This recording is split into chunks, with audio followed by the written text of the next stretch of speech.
नमस्कार, ये है न्यूज लॉन्ड्री पॉडकास्ट और आप सुन रहे हैं एनएल चर्चा।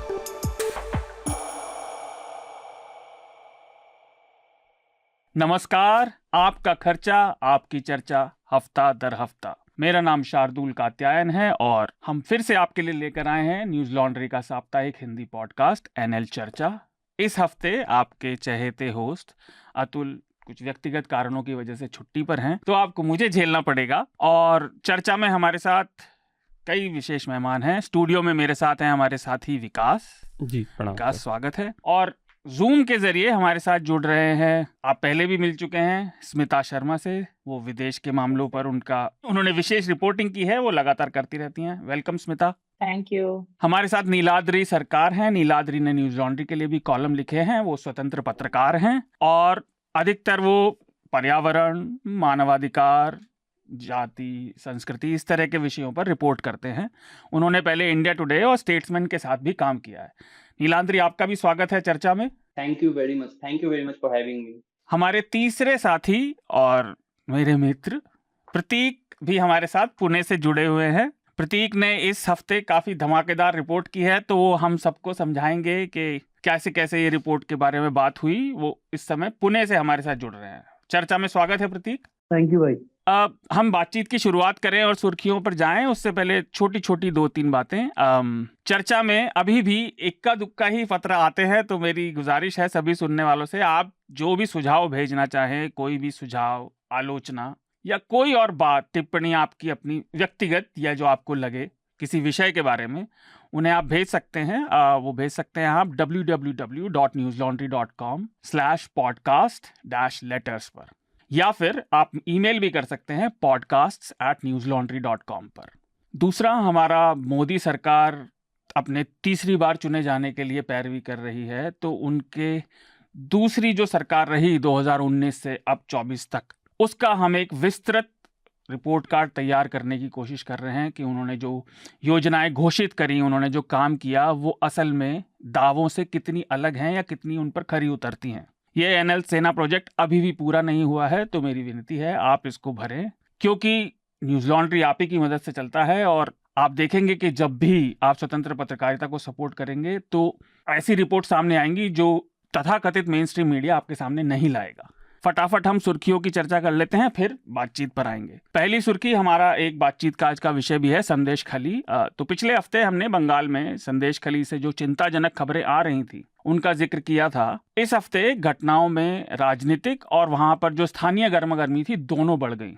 और वहां पे ये भी खबरें आनी शुरू हुई थी, जो वहां के स्थानीय बाहुबली हैं शाहजहां शेख, उन्होंने और उनके साथियों ने जनता के साथ काफी उत्पीड़न किया, ये उन पर आरोप लगे हैं। और जनता भी वहां सड़क पर उतरी, खासतौर पर महिलाएं, और उन पर महिलाओं के यौन उत्पीड़न, जमीनों पर कब्जे, जमीनों को एक तरह से तबाह कर देना जिससे वो केवल मछली पालन के काम आए, उनमें धान की खेती ना हो पाए, और राजनीतिक गुंडागर्दी, इस तरह के आरोप है। शाहजहां शेख अभी भी फरार हैं। और महिलाओं ने यह भी कहा कि जो स्थानीय पुलिस थाना है वो भी उनसे मिला हुआ था, और प्रशासन की सख्ती पत्रकारों की तरफ भी देखी गई है। तो नीलाद्री हमारे साथ खासतौर से इस पर बात करने के लिए जुड़े हुए हैं, हम बातचीत करेंगे।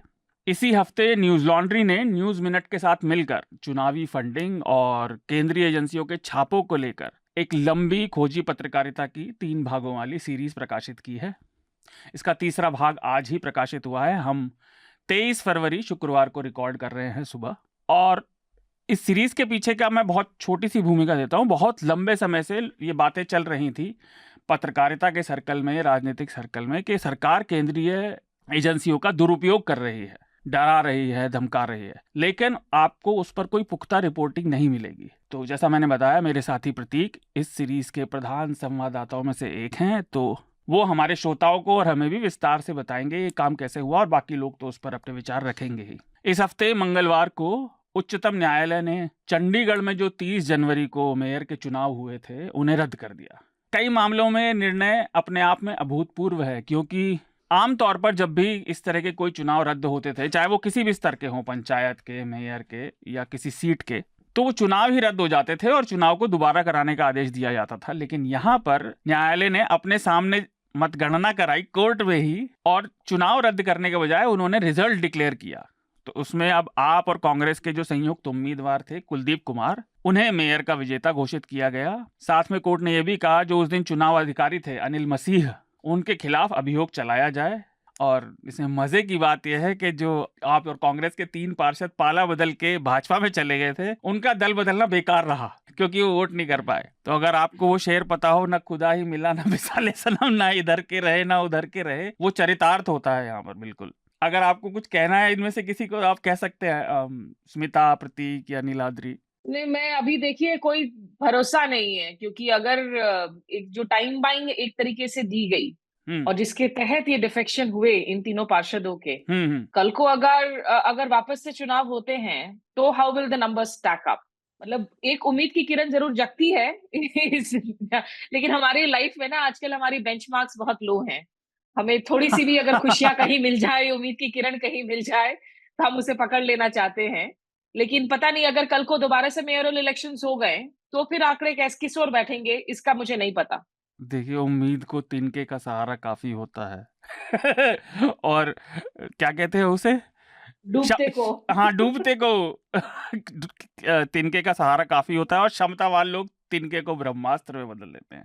पर मुझे मेयरल चुनाव का वो डिटेल नहीं मालूम, पर जहां तक मेरी समझ है, अगर चुनाव दोबारा घोषित होंगे तो फिर ये 3 उम्मीदवार तो खड़े ही नहीं हो पाएंगे उस पुराने टिकट पर ना। पता नहीं, उसका देखना पड़ेगा हमें हाँ। क्या क्या हाल होता है, या तो अगर वो फ्रेश टिकट पे लड़ते हैं तो। हाँ लेकिन जी। ऑन अ लाइटर नोट मुझे लगता है अनिल मसीह को जो है ना एक थैंक यू नोट भेजना चाहिए ऑपोजिशन की तरफ से कि इतना शॉडी जॉब उन्होंने किया चीटिंग करने में। वो निश्चित रूप से, मतलब स्कूल में जो लोग पर्चों का इस्तेमाल कर पाते हैं ना, उसके लिए भी एक टैलेंट चाहिए होती है। नकल के लिए अगर भी वो अकल चाहिए।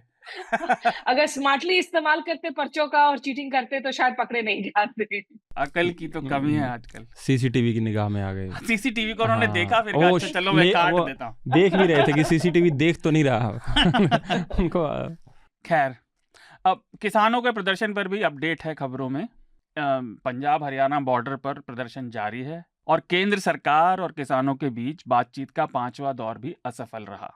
इस सब के बीच 4 लोगों की जान भी चली गई है। इनमें से एक युवक थे शुभकरण सिंह, उनकी जान सर पर गोली लगने से घायल होने की वजह से गई। इस बात की पुष्टि अब अस्पताल के द्वारा हो गई है। इस वजह से किसानों में, प्रदर्शनकारियों में भी और गुस्सा और रोष भी आया है।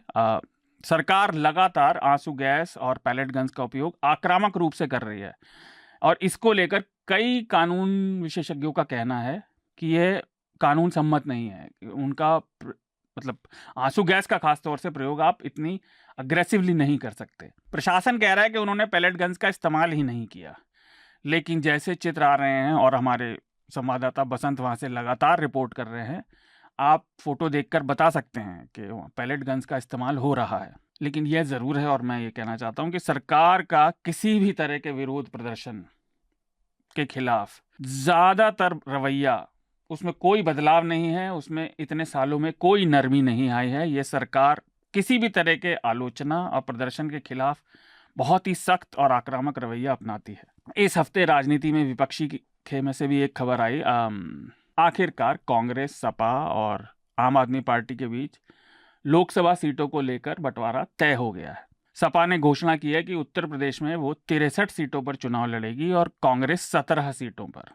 आप और कांग्रेस के बीच जो अभी तक डील की खबरें आई हैं, उसमें आम आदमी पार्टी दिल्ली में 4, कांग्रेस दिल्ली में 3 और हरियाणा में आम आदमी पार्टी 1, गुजरात में 2 और गोवा में 1 सीट पर लड़ेगी। कांग्रेस ने उसको ये सीटें दी हैं। इस हफ्ते ट्विटर, जिसे अब एक्स के नाम से जाना जाता है, उसने सार्वजनिक रूप से कल ही, मेरे ख्याल से बृहस्पतिवार को 22 तारीख को घोषणा की कि भारत सरकार ने उन्हें बहुत से खाते विड्रॉ या ब्लॉक करने के लिए आदेश भेजा और इसमें से काफ़ी खाते किसान आंदोलन और प्रदर्शन से जुड़े हुए थे। तो उन्होंने भारत में सिर्फ ये खाते ब्लॉक किए, पूरे विश्व में नहीं। और उन्होंने इस सरकार की इस रिक्वेस्ट को सार्वजनिक किया और उस पूरे प्रकरण को उन्होंने ये कहा कि हम इस चीज़ से राज़ी नहीं हैं, लेकिन हम कानून मानते हुए भारत में इसे ब्लॉक कर रहे हैं। और उन्होंने उसको पर्सनल नोटिफिकेशन जिन्हें ब्लॉक किया गया था उनके ईमेल पे भी भेजे। तो उसकी वजह से खासा सरकार की किरकिरी कम से कम सोशल मीडिया पर तो हुई है। बाकी देखते हैं आगे एक्स के साथ क्या होगा। आखिर में 2 सुर्खियां वो एक सी ही हैं। बुधवार को 21 फरवरी को जाने माने कानून विशेषज्ञ और वरिष्ठ अधिवक्ता फाली नरीमन का देहांत हो गया। वे 95 वर्ष के थे और अपने कानूनी तौर पर अद्वितीय जीवन में उन्होंने 70 वर्ष तक वकालत की और भारतीय न्याय व्यवस्था में उनका जो योगदान है वो बहुत बहुत मायने रखता है।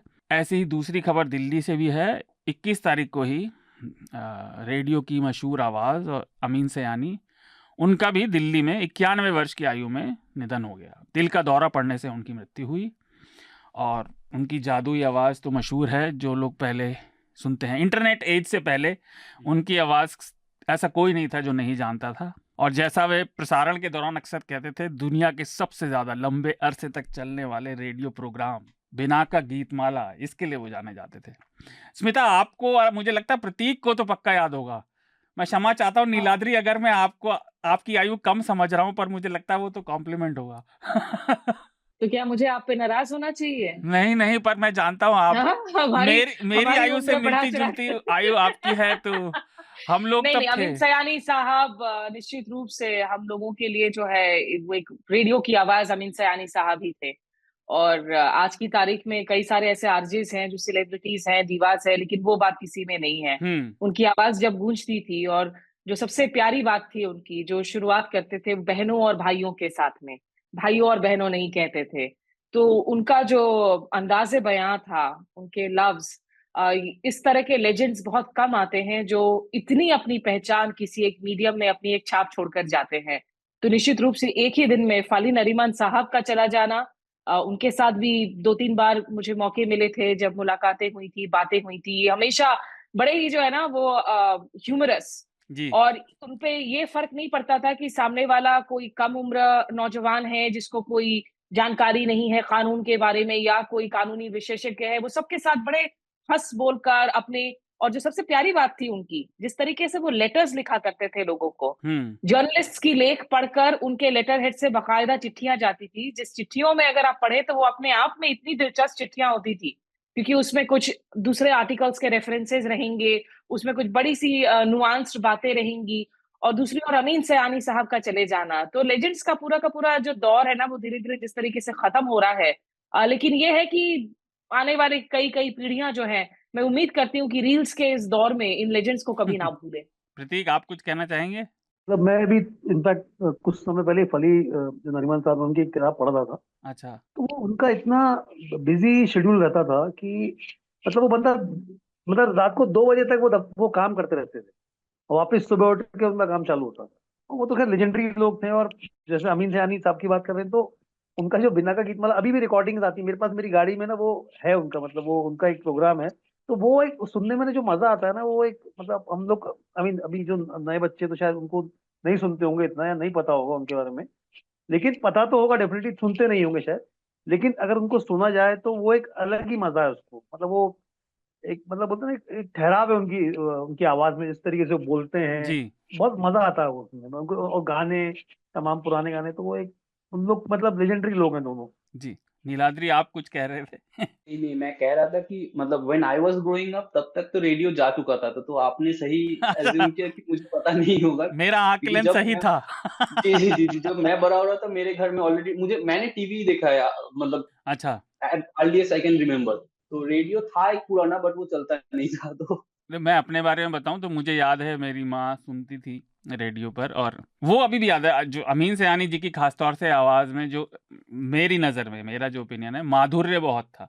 बहुत कम आवाज़ें होती हैं आपको धीर गंभीर आवाज़ मिलेगी, उनकी आवाज़ बड़ी माधुर्य से भरी हुई मिलेगी, बहुत ही मीठी आवाज़ थी और नेचुरल आवाज़ थी। पता है, जो सबसे बड़ी बात होती है ना, काफी लोग होते हैं जो अपनी आवाज़ को बदल कर, आप न्यूज़ एंकर्स में भी देखेंगे, वो जानबूझकर उसे भारी भरकम कर बात करने की कोशिश करेंगे, लेकिन वो बड़ी आर्टिफिशियल लगती है। अमीन सयानी साहब की, और ये बड़ी एक इस साल दरअसल रेडियो की जर्नी को 100 साल पूरे हुए हैं। 100 इयर्स ऑफ रेडियो की सेलिब्रेशंस हो रही हैं। अभी पिछले दिनों दिल्ली में रेडियो फेस्टिवल का आयोजन किया गया था, जिसमें इनफैक्ट मैं कुछ सेशंस मॉडरेट कर रही थी। और उस साल में अमीन सयानी साहब जी का चला जाना एक तरीके से ये कोइंसिडेंसेस भी जो है अपने आप में बड़ी खूबसूरत ही लगती हैं दिखने में। विकास, आप कुछ कहेंगे? नहीं, मैंने सर सुना है, बिना का गीतमाला भी सुना है। अच्छा। अमीन सयानी साहब को भी सुना है, और रेडियो सुनते हुए बड़ा हुआ हूँ, तो मतलब उतनी कम उम्र भी नहीं है मेरी, मगर उतनी ज्यादा भी नहीं है जी। मैं उम्र की बात नहीं कर रहा, पर आमतौर पे रेडियो सुनने का मैं मतलब इनफैक्ट अभी ये चर्चा के पहले मैं रेडियो ही सुन रहा था जी। मतलब रेडियो सुनने का एक अलग ही मजा है। हाँ भले ही उसमें एड्स आए या कुछ कार्यक्रम हो या कुछ भी हो, तो अच्छा लगता है सुनने। और बिनाका गीतमाला के अलावा उनकी दरअसल जो क्विज कॉन्टेस्ट भी वो करते थे, उसका भी बड़ा अंदाज अलग था। उसकी भी बातें लोग कम करते हैं, लेकिन बहुत सा उनकी तो हजारों कार्यक्रम उन्होंने लॉन्च किया अपने पूरे सफर में। अच्छा तो कुछ ऐसे नाम जरूर हैं जो अपने आप में एक माइलस्टोन बन जाते हैं। जी। चलिए हम अपने चर्चा के विषय की तरफ बढ़ते हैं। जी। पहले संदेश खली में जो घटनाएं हो रही हैं उसको लेकर तो नीलाद्री हमें विस्तार से समझाएं। मैं केवल ये कहना चाह रहा हूँ कि पिछले हफ्ते तक जैसा हमने सुर्खियों में भी जिक्र किया था, ममता बनर्जी कह रही थी कि यहाँ आरएसएस के बंकर हैं, आरएसएस की सेल हैं और वो ये सब हंगामा खड़ा कर रही हैं, ऐसी कोई दिक्कत नहीं है। लेकिन अब जो बहुत से संस्थानों ने रिपोर्टिंग की है उससे बाहर आया है कि शेख शाहजहां अभी तो टीएमसी के स्थानीय बाहुबली हैं, लेकिन उससे पहले वो कम्युनिस्टों के भी हुआ करते थे, सीपीआई के, और उनका वहाँ लंबे समय से दबदबा रहा है और चुनाव जिताने में उनकी भूमिका रहती है। इसके अलावा जो मेरे लिए खास तौर से एक काफ़ी विचलित करने वाली आरोप जो है, जो लेकिन महिलाएं लगा रही है, प्रीमा नॉक्टा एक यूरोप में हुआ करता था मिडीवल पीरियड में, कि शादी अगर किसी की होती है तो उसमें वो उस महिला को फिर अपने पास बुलाते थे, उसका यौन उत्पीड़न कराया जाता था।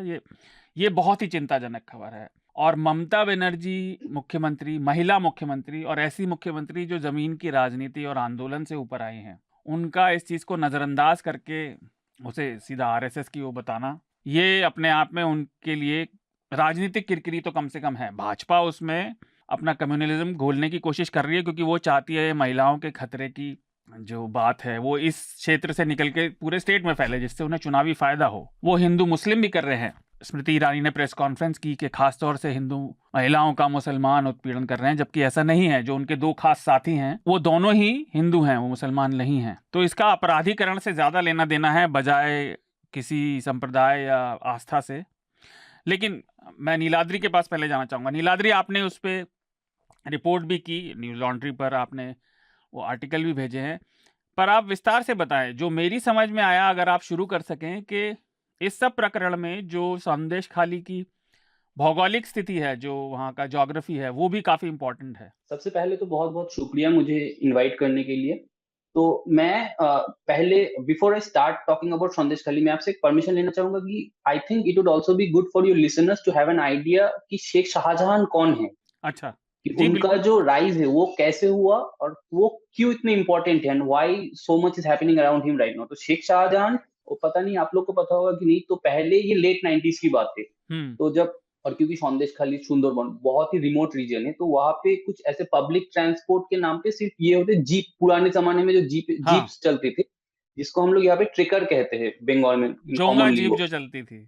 हाँ हाँ हाँ। तो वो क्या होते थे जीप, आपको पता है कि एक ड्राइवर होता था और उसके साथ एक हेल्पर होता था, जो पैसेंजर्स को बुलाते थे कि ये या जाना है जाना, और जो उनसे वो टिकट भी लेते थे, तो कंडक्टर या हेल्पर जो भी हो जाता। तो शेख शाहजहां वो थे, मतलब ही started out as a helper in trekkers. और उनके जो अंकल थे, उनके मैटरनल अंकल, उनके मामा, हाँ उनके जो मामा थे वो सीपीएम के लीडर थे। तो जब उन्होंने देखा कि शेख शाहजहां ऐसे, मतलब अभी वो आ गए, मतलब he is now grown up, तो उन्होंने कहा कि ठीक है, तो मैं लीडर हूँ, तुम। तो फिर उन्होंने उनको ब्रिकल्स होते थे और फिशरीज, ब्रिकल्स मतलब उनको हिंदी में क्या बोलते हैं, ईट भट्टा शायद, आई थिंक। हाँ हाँ हाँ ईट हाँ भट्टा, ईट भट्टा। हाँ, ईट भट्टा। तो वहां पे सुंदरबन, वो संदेश खाली साइड पे बहुत सारे ईट भट्टे होते थे। तो उनके मामा ने उन शेख शाहजहां को उस ईट भट्टे को संभालने का रेस्पॉन्सिबिलिटी दे दिया। और रेस्पॉन्सिबिलिटी मतलब कि क्या, कि तुम जाओ वहां पे जाके एक्सटॉर्ट करो, वो अच्छा। ओनर से या लोकल लेबर से, किसी से भी। अब क्योंकि सिस्टम इतना था, इतना रिमोट रीजन था, तो और वो ईट भट्टे हो गए, चाहे कोई भी ओनर्स हो, किसी भी बिजनेस ओनर्स हो, तो वो लेबरर्स को उनका उनका जो डिजर्विंग मनी होता था, वो सैलरी होता था, वो नहीं देते थे। तो लेबरर्स में भी एक एंगर रहता था हमेशा ओनर्स के ऊपर। और and this we are talking about time of late 90s early 2000, जब CPM was at their peak. तो फिर वहां से शेख शाहजहां जब ओनर्स से पैसे मांगते थे, एक्सटॉर्ट करते थे, तो लेबरर्स में एक पॉजिटिव मैसेज जाता था कि this guy could be hours, क्योंकि ये ओनर्स से, जो हम लोग ओनर जो हमको पैसे नहीं देते थे, शेख शाहजहां उनसे पैसे मांग सकते थे। और मांगते नहीं थे, डिमांड करते थे, एक्सटॉर्ट करते थे, अपने गैंग लेके जाते थे, एकदम वायलेंटली पैसे लेते। तो शेख शाहजहां का स्टैच्यूर भी बढ़ता था उस वजह से, अच्छा। कि लेबरर्स में उनका जो एक रेस्पेक्ट था, he was a respected man. तो उसका फायदा शेख शाहजहां ने फिर बाद में उठाया, उनको सीपीआईएम ने टिकट दिया, ही वोन पंचायत इलेक्शन, तो पंचायत में भी, और इस तरीके से उनका दबदबा भी बढ़ता रहा। फिर जब 2008-9 के अराउंड, मतलब ये सब रिपोर्ट है, मीडिया रिपोर्ट से, लोकल मीडिया रिपोर्ट, तो 2008-9 के दौरान शेख शाहजहां कुछ सेंस किया भी बदलने वाला यहाँ पे, कि सीपीएम का टाइम आ गया, अभी शायद चेंज आ जाए। बट फिर भी उन्होंने सीपीआईएम छोड़ा नहीं था। 2009 में भी, 2019 उस समय भी उन्होंने सीपीएम के टिकट में panchayat election, he contested panchayat election and won. पूरे रीजन में CPIM was washed out, but Sheikh Shahjahan ने अकेला सीपीआईएम को पंचायत में एक्टिव रखा था। But then eventually in 2013 he shifted his allegiance to Mamata Banerjee, और उस वक्त there was this leader in north 24 Parganas, TMC leader, उनका नाम था ज्योतिप्रिय मल्लिक, और वो शेख शाहजहां को ऑब्जर्व कर रहे थे काफी समय पहले से। जब मैं 2008-9 की बात कर रहा था, तो ज्योतिप्रिय मल्लिक के साथ शेख शाहजहां का ऐसा मानना है, ऐसा कहा जाता है कि शेख शाहजहां और ज्योतिप्रिय मल्लिक के बीच में कनेक्शन हो गया था। Even though Sheikh Shahjahan was still in CPIM, but उनका तृणमूल के साथ अंडरस्टैंडिंग हो चुका था। तो फिर ज्योतिप्रिय मल्लिक के साथ शेख शाहजहां का काफी, and Sheikh Shahjahan became very close to Jyotipriya Mallick. फिर 2013-14 से जब टीएमसी में आए, तब उनको पता कि फाइनली अब तो तृणमूल में रूलिंग पार्टी में फिर से आ गए हैं, तो उनको फिर पता चला कि अभी सुंदर संदेश खाली है। ओवरऑल सुंदरबन का तब सिनेरियो भी बदल रहा था, क्योंकि देन यहाँ पे श्रिम्प कल्टीवेशन, जिसको हम सैलाइन वाटर एक्वाकल्चर, काफी बढ़ रहा था। तो ये एक टर्म भी है, मतलब शेख शाहजहां बोलते कि नोना जले सोना फले, it means gold grows in saline water. तो वो बिजनेस मॉडल उसको समझ में आ गया कि अभी यहाँ पे हमको श्रिम्प या लॉबस्टर इनका कल्टीवेशन करना है, और कैसे करना है, लैंड ग्रैब करो जबरदस्ती। He would acquire land forcefully, और पैसे तो देते नहीं थे, कुछ कंपेंसेशन नहीं होता था, और जो लोग लैंड मांगते थे उन लोग को, and they got the treatment for standing up to Sheikh Shahjahan. And by treatment मतलब कि जबरदस्ती उनके ऊपर मारा जाता था, उनका उत्पीड़न होता था, जो सारे एलिगेशंस अभी आ रहे हैं। जी नीलांद्री, आप पहले बताएं, मैं श्रोताओं की जानकारी के लिए बताना चाहता हूँ। देखिए, ये सुंदरबन का इलाका है, तो गंगा वहां पर पास में सागर में जाकर मिलती है, तो वहां पर इसलिए जो खारा पानी है समुद्र का, वो भी चढ़ाव में आ जाता है, तो उसमें जो मछली पालन होता है, नीलाद्री उसकी बात कर रहे हैं। जी, लेकिन उसकी बात, और यहाँ पे मैं एक्वाकल्चर की बात कर रहा हूँ, मतलब आर्टिफिशियल उसका भी होता है, कि मतलब नॉर्मल जो एग्रीकल्चरल लैंड है उसको, उसमें, और बेसिकली ये भी काफी मजेदार बात है, ये लोग लैंड कैसे ग्रैब करते थे, जो जहाँ पे खेतीबाड़ी होता था, जहाँ पे लोग खुद का जमीन है, वहां पे ये लोग सैलाइन वाटर भेज देते थे, पंप कर देते थे। अब जब एग्रीकल्चरल लैंड में सैलाइन वाटर जाता था, तो ऑटोमेटिकली वो उसमें फिर एग्रीकल्चर होता नहीं था। तो फिर लोग जाते थे उनके पास, जाके कंप्लेन करते थे, तो फिर वो जबरदस्ती वो लैंड ग्रैब कर लेते थे, और फिर वहां पे फिशरीज हो जाता था। तो ऐसा ही होता था। बट और क्योंकि मैंने बताया ज्योतिप्रिय मल्लिक के साथ, तो all this things he was running with, it was with the blessing of Jyotipriya Mallick. ऐसे ही चल रहा था, बहुत ठीक था। He made lot of money, he made an empire out of it. Actually money तो कुछ है ही नहीं उनके लिए। फिर आते हैं हम जनवरी 5, 2024, जिस दिन ईडी ने रेड किया संदेशखाली में। तो ईडी का रेड किस लिए था? ईडी ने रेड किया था, वो they are investigating an alleged ration scam, और इस राशन स्कैम का किंग पिन है ज्योतिप्रिय मल्लिक। तो उस सिलसिले में ईडी पहुंचे थे संदेशखाली, शेख शाहजहां के घर में भी रेड करने के लिए। But you also what happened, local people, they protested, they attacked ED officials, they did not want ED officials or anyone to go inside Sheikh Shahjahan's house. Protest हुआ, ED officials को attack किए गए, media persons भी attack हुए, and everyone was shocked. I mean, it was shocking for us as well, for everyone in Bengal, क्योंकि हमने ऐसा कभी पहले देखा नहीं था।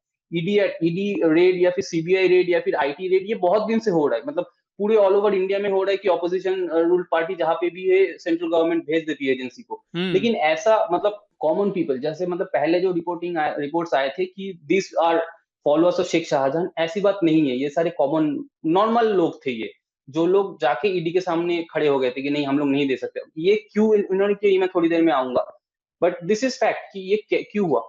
फिर कुछ दिन तक तो शांत था, और हम सबको पता था कि जनवरी 5 से शेख शाहजहां भी एब्सकॉन्ड थे, तो उनको नहीं मिल रहा था, बट कुछ दिन तक शांत था। फिर शायद अराउंड फरवरी के फर्स्ट वीक, फरवरी 3rd 4th, इस समय से वहां के लोकल जो महिलाएं थे, उन्होंने प्रोटेस्ट करना चालू किया, and that was a big turn around. कि पहले, और शायद कई ऐसे महिलाएं भी थे जो जनवरी 5 तारीख को ईडी के सामने भी खड़े हुए थे। ऐसा हो ही सकता है, क्योंकि वो भी common, all the protest that we are seeing, these are common people, they don't have anything to do with the party, they are not वहां के स्थानीय लोग हैं। बहुत बिल्कुल स्थानीय लोग हैं वहां पे। तो they are all active, they are not active workers, they just common people. ये जब एलिगेशंस आना शुरू हुआ, तब तक एलिगेशंस तो नहीं आ रहे थे, बट दे वर प्रोटेस्टिंग। तब एलिगेशंस मतलब ये लैंड ग्रैब का आ रहा था कि शेख शाहजहां और उनके लोग हमसे जमीन हमसे छीन लिया गया है, हम उनको जहाँ फिर जो कंपेंसेशन चाहिए होता वो नहीं दे रहा था। ये सारे एलिगेशंस आ रहे थे, but this things escalated February 7 में। तो जो स्थानीय लोग थे वो शेख शाहजहां और उनके जितने भी फॉलोअर्स थे, जो शिबू हाजरा, उत्तम सरदार, जिनको दोनों को अरेस्ट कर लिया गया है, तो इनके कुछ प्रॉपर्टीज में आग लगा दिए। इसमें शायद पोल्ट्री फार्म्स थे, हाँ, कुछ फार्म हाउसेस थे। January 7 को उन्होंने आग लगा दिया ऐसे कई प्रॉपर्टीज में। एंड तब जाके फिर मीडिया भी एक्टिव हो गया कि ओके फाइन, तो संदेशखाली में अभी कुछ बड़ा हो रहा है। क्योंकि ऐसा भी कभी हुआ नहीं था कि जो लोग शायद पहले ईडी के सामने आ गए थे कि नहीं तुम शेख शाहजहां को, आप लोग शेख शाहजहां को अरेस्ट नहीं कर सकते, same people have now turned against Sheikh Shahjahan and his people. तब लोकल मीडिया भी वहां पे जाना शुरू किया और भी ज्यादा खबरें आना शुरू किया। फिर अराउंड February 10th या 11th में एक वीडियो वायरल होता है जिसमें हम लोग देखते हैं कि कई सारी महिलाएं, they are making this wild allegations, making this serious allegations, जिसके मतलब it was shocking for all of us to hear what they said. मैं आपसे ये जानना चाह रहा था, आपने ये विस्तार से शेख शाहजहां का इतिहास बताया, राजनीतिक और कैसे आए, कि ये जो आरोप अब उनके ऊपर लग रहे हैं, जो खुलकर आ रहे हैं, क्योंकि हमारी बात हो रही थी और एक और संवाददाता से, तो वो बता रहे थे कि महिलाएं अब इस वजह से बाहर आई हैं। अब मैं आपसे जानना चाहता हूँ कि इस दावे में कितनी सच्चाई है, कि उन्हें शायद ऐसा लग रहा है कि अब इतना मतलब एजेंसियों का और राजनीतिक और मीडिया का फोकस आ गया है कि फाइनली उन्हें अब शेख शाहजहां से छुटकारा शायद मिल जाए, और इसीलिए वो बाहर निकल के आए। क्या ये बात सच है, और आरोपों में कितनी सच्चाई है आपके मत में, आपने जो बातचीत की लोकल लोगों से? ये तो सच है, मतलब दे फील कॉन्फिडेंट, मतलब उनको अभी थोड़ा तो सहारा मिला है। वो उनको लगता है कि थोड़ा डर तो खत्म हुआ है शेख शाहजहां का और उनके जो फॉलोअर्स थे उनके, क्योंकि अब वो देख रहे हैं कि इतने सारे मीडिया आ रहे हैं। मीडिया से भी बड़ी बात सेंट्रल एजेंसीज काफी आ रही है। और यहाँ पे मैं एक बात कहना चाहता हूँ, the local people still don't trust police. Police के ऊपर कोई भरोसा नहीं है, क्योंकि हमने ये भी देखा था कि जब वो वीडियोस वायरल होना चालू हुए February 10th 11th उस टाइम भी, तो तब भी पुलिस गया था। तो पुलिस के पास तब तक भी उतने सीरियस कुछ एलिगेशन या कंप्लेंट्स लोकल्स ने नहीं किया था। तब आपको शायद पता होगा कि वेस्ट बंगाल पुलिस ने भी आके दावा किया कि नहीं, अभी हम लोग के पास कुछ ऐसा रेप चार्जेस या कंप्लेंट्स ऐसे कुछ आया नहीं है। फिर नेशनल वुमेन्स कमीशन के रिप्रेजेंटेटिव और फिर उनके चीफ भी गए, तब जाके एक्चुअल कंप्लेंट सब आना शुरू किया है। तो पुलिस के ऊपर अभी भी कोई भरोसा नहीं है, बट क्योंकि इतने सारे सेंट्रल एजेंसीज और कमीशन, बहुत सारे कमीशन, सिर्फ वुमेन्स कमीशन नहीं, एससी कमीशन भी गया था। हाँ, तब जब वो लोग गए और फिर इतने सारे मीडियाज भी गए, और एक तो बात ये, मीडिया मूवमेंट के ऊपर काफी रेस्ट्रिक्शन था, मतलब अभी भी है, they are still trying, but still local media have made their way into the interiors of Sandeshkhali. तो जब मीडिया से भी बात हो रहा है, तो लोग, स्पेशली वुमेन, लोकल जो वुमेन है, उनको तो अभी बहुत confident, they are, I mean confident नहीं है, बट दे फील कि हाँ अभी हम लोग को एक तो हम लोग से हमारा जमीन छीना गया, फिर जो जितनी भी उत्पीड़न का भी जो भी क्लेम्स आ रहे, एलिगेशंस आ रहे, तो उनको लगता है कि अब इस सबसे छुटकारा मिल सकता है। अब एलिगेशंस पे कितनी सच्चाई है एज अ जर्नलिस्ट, उसका मैं, I mean I can not prove anything. अभी आप पुष्टि नहीं कहना कर चाहता सकते। हूँ as a citizen of waste Bengal, अगर आप मुझे, मतलब if you allow me to speak as a citizen of waste Bengal, these allegations don't surprise me, ये मैं कह सकता हूँ।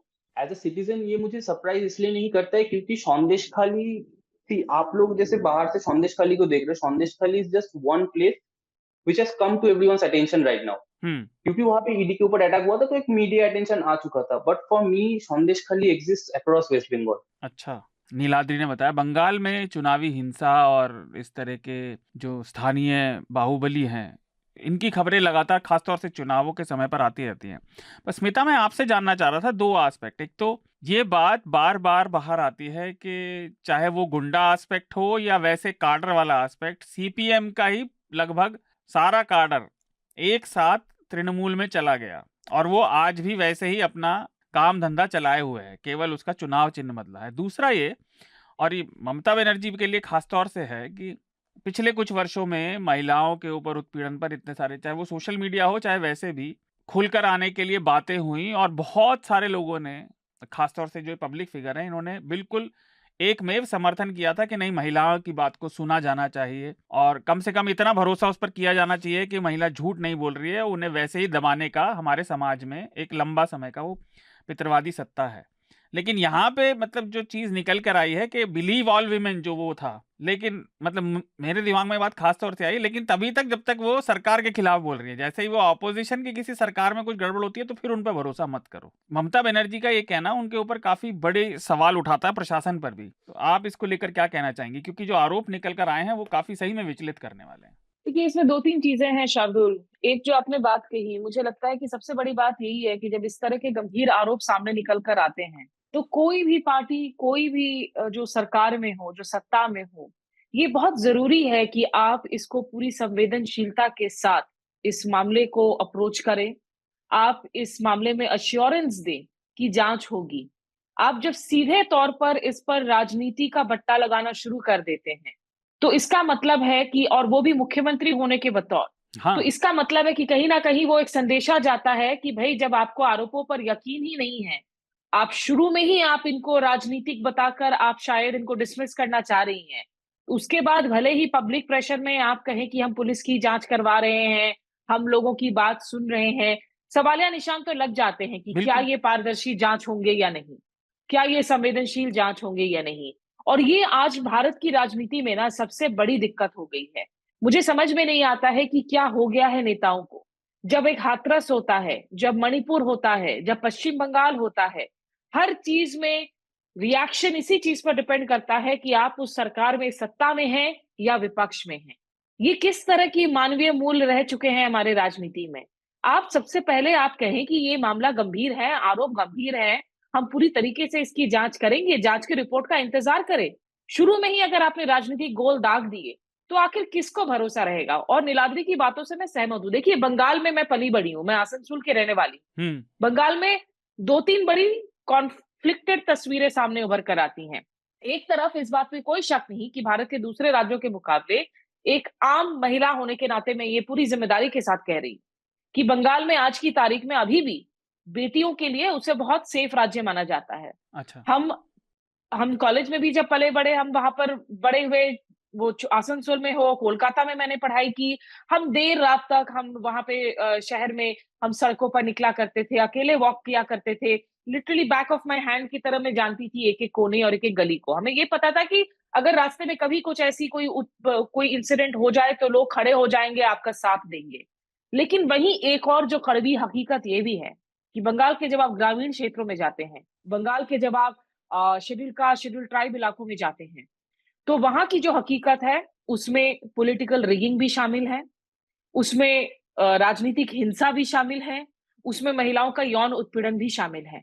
और जब कम्युनिस्टों का गढ़ ढहा था लगभग 25 सालों की सल्तनत के बाद, वो पहले ज्योति बासु थे, फिर बुद्धदेव भट्टाचार्य हुए और उसके बाद ममता बनर्जी चुनाव जीत कर आई, तो ये भी हकीकत है कि सारे कार्डर्स की शिफ्टिंग एक तरीके से हो गई थी जो लोएस्ट बेस के कार्डर्स है।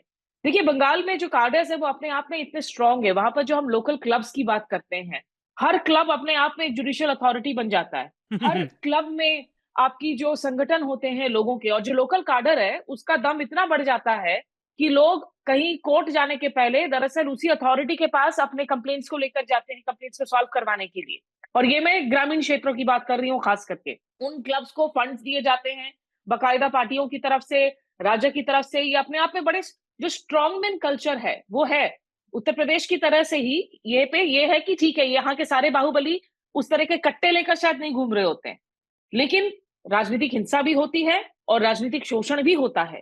तो इन सबके मद्देनजर हकीकत जो बीच में कही, देखिए इन औरतों का जितने मैं ज्यादातर प्रिंट रिपोर्ट्स देख रही हूँ, इसमें कोई दो शक नहीं है कि जमीन हड़पने का मामला तो बहुत बड़ा मामला है। और इसको लेकर एक लंबे समय से ये जो नाराजगी और ये जो क्रोध है, जो गुस्सा है, ये उपज रही थी। और इसी को हमने लिटरली एक वोल्केनिक इरप्शन के तौर पर देखा इस जनवरी को। और कहीं ना कहीं एक कुछ सच्चाई जरूर होगी इन महिलाओं की इस बयान में बार बार कि हम स्थानीय पुलिस पर भरोसा नहीं कर पा रहे हैं, कि स्थानीय पुलिस स्थानीय सरकार के साथ खड़ी है। और उसमें जो सबसे दुविधा वाली बात हो जाती है कि जब केंद्रीय बल वहां पर जाते हैं तो केंद्रीय बल के पीछे भी अपनी राजनीति होती है। फिर अपनी राजनीति, मतलब चुनावों में जब आप पैरामिलिट्री फोर्सेस भेजते हैं, चुनावों में जब आप अपनी एजेंसियों को भेजते हैं, तो इसमें तो कोई शक नहीं है कि बीजेपी आरएसएस का अपना एक राजनीतिक एजेंडा है। आसनसोल में जब बाबुल सुप्रियो वहां पे तृणमूल बीजेपी के सांसद थे और केंद्र में मंत्री थे, उस दौरान आसनसोल में इतने दंगे हुए कुछ सालों के अंदर। आज बाबुल सुप्रियो चले गए हैं तृणमूल कांग्रेस में तो सब कुछ ठीक है, लेकिन वहां पे लगातार बीजेपी और आरएसएस की राजनीति, ये तो प्रेस्टीज स्टेट है, अमित शाह के लिए एक प्रोजेक्ट है, इसमें कोई शक नहीं है। लेकिन पॉलिटिक्स असाइड, जो महिलाएं कह रही हैं यौन उत्पीड़न के मामले को लेकर, यौन शोषण के मामले को लेकर, इस पर कहीं कोई पॉलिटिक्स नहीं होनी चाहिए। और अभी इनफैक्ट एक स्टेटमेंट आया है अभिषेक बैनर्जी का, जो कि तृणमूल कांग्रेस के नेशनल जनरल सेक्रेटरी हैं और ममता बनर्जी के भतीजे हैं। शेख शाहजहां को इसलिए अभी तक नहीं पकड़ पाई है पुलिस क्योंकि कैलकाटा हाईकोर्ट की तरफ से स्टे ऑर्डर रखा गया है एफआईआर पर, और जब अगर पुलिस वहां पर कार्रवाई कर सकती है बाकी दो उसके गुर्गों के खिलाफ, और अपने ही मंत्रियों को जो है उन्होंने इसके पहले ज्योतिप्रिया मलिक हो, पार्थ चैटर्जी हो, उनको सैक किया था कैबिनेट से, तो फिर आखिर क्यों वो इनके खिलाफ कार्रवाई नहीं करेगी? तो इस पर मैं नीलाद्री को जरूर पूछना चाहूंगी कि नीलाद्री ये मसला किया, क्योंकि ये मुझे नहीं पता था कि स्टे ऑर्डर का मसला है इसकी अरेस्ट पर। जी नहीं, अरेस्ट में स्टे ऑर्डर इसके बारे में मैं भी अपडेटेड नहीं हूं उतना, बट द थिंग इज अभी तक शेख शाहजहां के नाम पे कोई फॉर्मल कंप्लेंट भी नहीं आया है। The police have maintained from the very beginning कि जितने भी ये मॉलेस्टेशन हो गया या रेप के जितने भी कंप्लेंट्स से, ये सारे वो शिबू हाजरा, उत्तम सरदार और या फिर शेख शाहजहां के जितने भी बाकी फॉलोअर्स है इनके नाम पे आया है। अभी तक लोकल्स ने किसी ने भी फॉर्मली या ऑफिशियली शेख शाहजहां के नाम में कोई भी कंप्लेंट रजिस्टर नहीं मीडिया कराया में तो इंटरव्यूज दिए हैं ना इन औरतों ने, तो क्या कोर्ट कोई सुओ मोटो कार्रवाई नहीं कर सकती है इस नहीं पर? जी, मीडिया में इंटरव्यू दिया है, लेकिन उन्होंने कोई भी औरत, आई थिंक ऐसा कोई वीडियोस नहीं है जहां पे उन्होंने डायरेक्टली कहा कि शेख शाहजहां ने आके ऐसा कुछ किया है। महिलाएं बार बार यही कह रही है कि शेख शाहजहां के फॉलोअर्स या शेख शाहजहां के जितने भी, और वो जो दो आदमी है हाजरा और सरदार, इन लोगों ने किया है। कभी भी महिलाएं ने, अभी तक तो एक भी वीडियो मैंने नहीं देखा, शायद नहीं भी आया है। तो मैंने भी नहीं देखा है, इसलिए मैं एग्जैक्टली डायरेक्ट शाहजहां ने आके ऐसा कुछ किया, ये क्लेम अभी तक नहीं आया है कहीं भी। महिलाओं का जो एक बयान कई रिपोर्ट्स में बाहर आया था कि जब भी वो शेख शाहजहां के खिलाफ कंप्लेंट लिखाने जाती थी तो थाने से उन्हें यही कह दिया जाता था कि आप जाकर उन्हीं से बात करिए। पर प्रतीक, मैं आपके पास आना चाहूँगा। स्मिता ने जो बात कही और जो महिलाओं के अपराध को राजनीतिक चश्मे से देखने वाली बात है, तो ये जो आइडियोलॉजिकल, मैं एक सिर्फ शार्दुल याद दिला दूं लोगों को कि पार्क स्ट्रीट में एक रेप केस हुआ था। वो बहुत बड़ी हेडलाइन बनी थी न्यू ईयर्स ईव पर। उसमें भी ममता बनर्जी का रवैया सबसे पहले विक्टिम शेमिंग का ही था।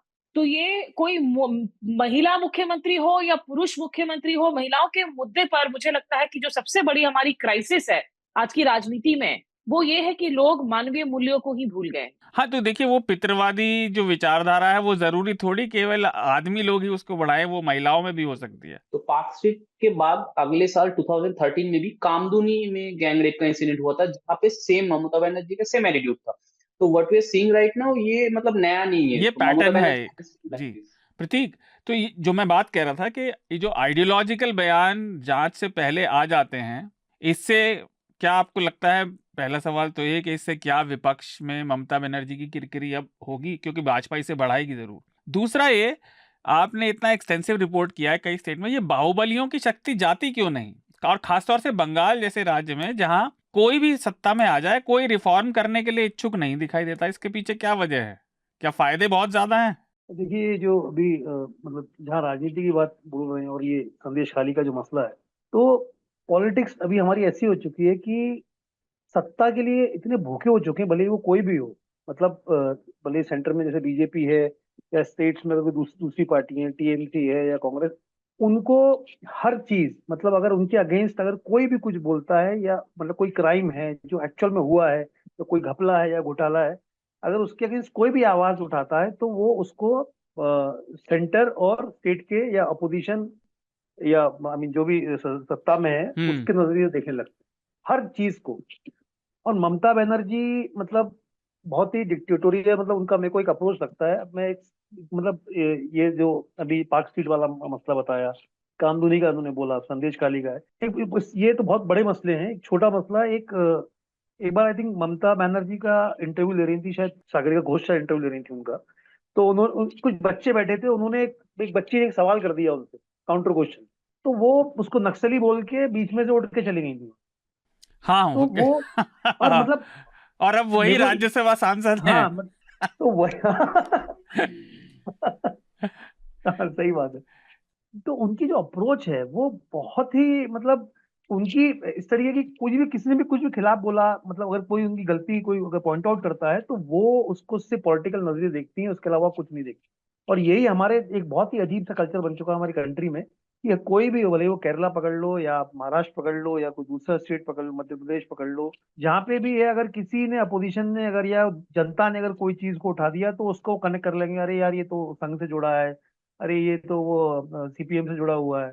हर चीज को उस एंगल से जोड़ के जो एक्चुअल मुद्दा है, जो एक्चुअल जो लोगों के मसले हैं, उसको वो साइडलाइन करके अपने आप कैसे सत्ता में रहें, कैसे सामने वाली आप विरोध को हम दबाएं, ये इनका मेन मकसद रहता है, जो मेरे को दिखता है। और ममता बनर्जी केस में तो ये बिल्कुल है। और मैं एक निलाद्री आपसे एक बात पूछना चाहता हूँ, जैसे कि मैं रीजनल मीडिया की बात कर रहा हूँ, या बंगाल या बंगाल में जो भी वहाँ बाहर का मीडिया भी है, मतलब आई मीन जैसे इंग्लिश न्यूज़पेपर्स हैं, बंगाली न्यूज़पेपर्स हैं, तो क्या ये चैनल्स हैं, क्या वो इतनी इंडिपेंडेंटली और इतने जोर से, मतलब अगर कोई चीज है उसका रिपोर्टिंग कर पाते हैं वहां पे, या उन पे भी वहां पे मतलब दबाव रहता है कि नहीं, ये जैसे हम जो दिल्ली का जो मतलब हमारा नेशनल मीडिया जिसको बोलते हैं, सो कॉल्ड नेशनल मीडिया, जो मतलब हरदम अगर बीजेपी के बारे में तो हरदम बीजेपी का ही सब कुछ मतलब महिमा मंडन करते रहेगा, या कोई जो एक्चुअल मसले जिनको उठाना चाहिए वो नहीं उठा के एक ही चीज वो बोलते रहते हैं, तो क्या बंगाल में भी वैसा ही सीन है टीएमसी को लेके? लोकल मीडिया के जी साथ ना? हाँ। नहीं जी, ये बहुत बढ़िया सवाल है। Actually I would like to dive into it, but the thing is ये उतना आसान नहीं, मतलब उतना ब्लैक एंड व्हाइट नहीं है जैसे कि हम लोग दिल्ली मीडिया के ऊपर देखते थे। तो द थिंग इज यहाँ पे स्टूडियो में बैठ के या फिर आप कोलकाता में रह के आप कुछ भी बोल सकते हो गवर्नमेंट के बारे में, और ये होता भी है। जितने भी मेन स्ट्रीम हमारे बंगाली चैनल्स है, एबीपी आनंद हो गया, फिर जी 24 घंटा हो गया, न्यूज 18 बांग्ला हो गया, they can speak freely against the government, इसमें कोई डाउट नहीं है। On in their studio they can run any kind of news. But problem ये हो जाती है जब आप ग्राउंड में रिपोर्टर्स भेजते हो, क्योंकि ग्राउंड में जो कैडर्स इतने एक्टिव हो जाते हैं ना, जैसे कि हम लोग अभी संदेशखाली में भी देख रहे हैं वो कि स्टूडियो में एक बात हो रहा है, but the thing is ground से उतना ज्यादा रिपोर्ट लाने में, ग्राउंड से जो हम रॉ इन्फॉर्मेशन लाएंगे उसमें रिपोर्टर्स को काफी प्रॉब्लम फेस करना पड़ता है, क्योंकि cadres they don't want the world to know about their activities. एक बात ये हो गया।